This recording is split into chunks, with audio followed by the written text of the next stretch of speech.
dust and glory. The desert never forgets. It holds the bones of men and the whispers of every sin ever buried beneath its endless sand.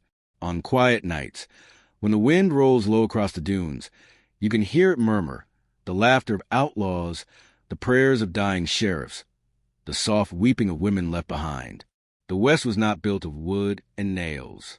It was built of hunger and heat, of blood spilled beneath stars that refused to blink. And into that world rode Eli Cutter, a man with shoulders bent not from age, but from memories too heavy to carry. A lawman once, a drifter now, his badge long discarded, his name trailing behind him in stories told half-true in saloons. Some called him a killer, some called him a savior. Eli Cutter called himself nothing at all. But the desert, it remembers every man. And on that season's wind, fate had a new story carved in dust and blood. Eli rode a pale roan horse across the Badlands, its ribs showing through hide, both man and beast nearly broken by sun. His canteen was light. His eyes were darker still. Ahead, the faint shimmer of rooftops. A town, tired and small, cradled by a dry riverbed. Dustwater, they called it, a name too honest for its own good.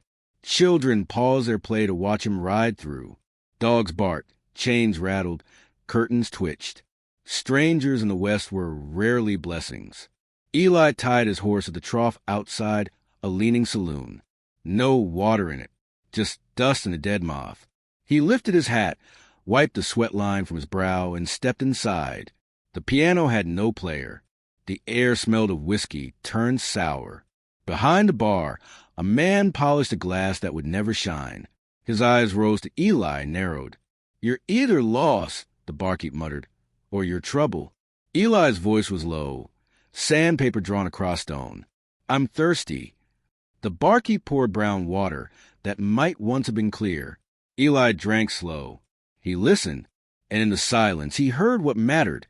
Whispers of family feud, a widow guarding the only working well, and a town standing on the edge of burning. Dustwater was dying, and Eli Cutter had walked straight into its last days. By sundown, Eli walked the dirt street. Dust rose with every boot step. He passed the blacksmith hammering without steel, the mercantile with shelves near bare, and the church with doors wide open but benches empty.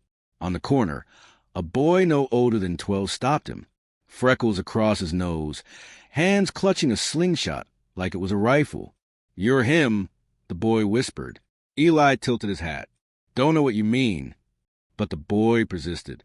"My pa," said your Cutter, "the lawman who shot 3 men in Abilene with 1 bullet." Eli walked on, voice quiet. "Don't believe all the stories you hear, boy." The boy shouted after him anyway. "Then maybe make us a new one. This town needs a hero." Eli's step slowed, just for a breath. He didn't turn. Heroes were ghosts, and he'd buried enough already. At the edge of town stood a ranch, its fences broken, its fields brittle as old paper. But at its center, a well, the last well that hadn't run dry. It belonged to Mara Dalton, a widow of 35, with eyes hard as river stones and hair tied back beneath a faded bonnet. She met Eli at her gate with a rifle leveled square at his chest. "Whatever you're selling, we ain't buying." Eli raised both hands slow, only asking for water. Mara studied him long, dust on his coat, shadow in his eyes. Finally, she lowered the barrel, though not her guard. She drew the bucket, poured him a dipper. Cool water. Sweet mercy. Eli drank like a man baptizing a soul. Between swallows, he asked, "Why, guard alone?" Mara's jaw tightened. "Because men in this town would rather steal than share. Sheriff's too afraid to stop them. And the McGraw brothers, they aim to take it by force." Her words were steel, but Eli heard the tremor underneath. A widow alone, standing against wolves. He tipped his hat. "You'll need more than a gate and a gun." She eyed him sharp. "You offering?" Eli only said, "Just drinking water," and yet something in his voice betrayed a man who, against his own will, was already choosing sides. Sheriff Amos Gray was an old man with a tin star that lost its shine. Eli found him on the boardwalk, rocking in a chair too small for his guilt.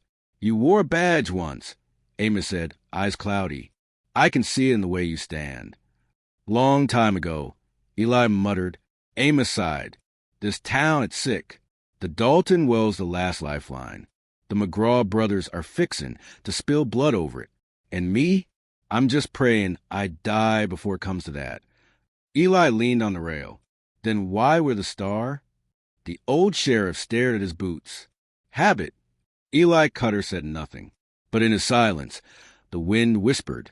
The time for habit was dying, and the time for choice was coming fast.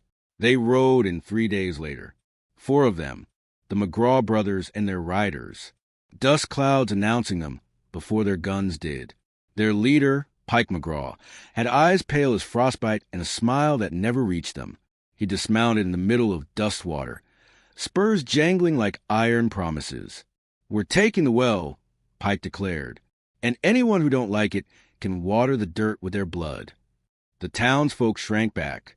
Sheriff Amos stayed in his chair, hands trembling too much to lift a gun. And from the edge of the street, Eli Cutter stepped forward. He didn't draw, didn't raise his voice, just stood like a stone planted by time.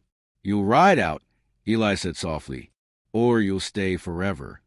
The words carried not by volume, but by weight. Every man there felt them. Pike laughed, sharp as broken glass. And who in hell are you? Eli Cutter tipped his hat.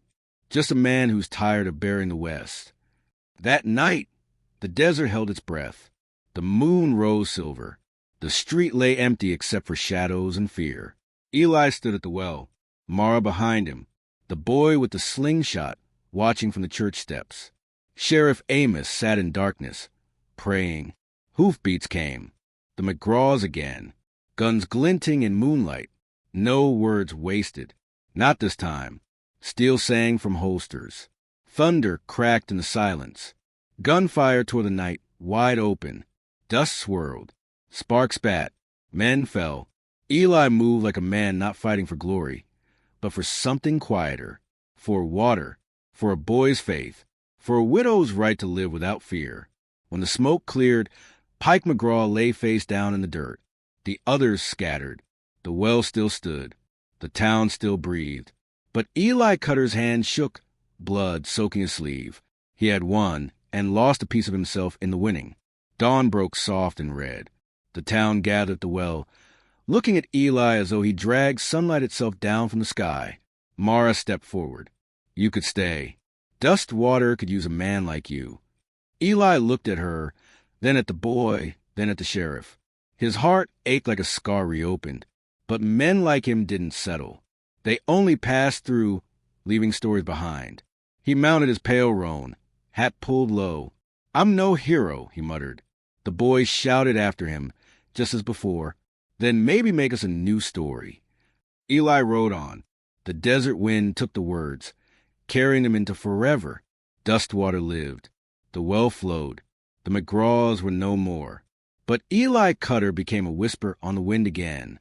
A man remembered not by name, but by what he chose, to stand, when standing meant everything. And the desert, it remembered, it always remembers. Because the West was not about who carved their names into stone. It was about who left their courage in the dust. And beneath that endless sky, where sun bleeds into sand, men like Eli Cutter walk on still.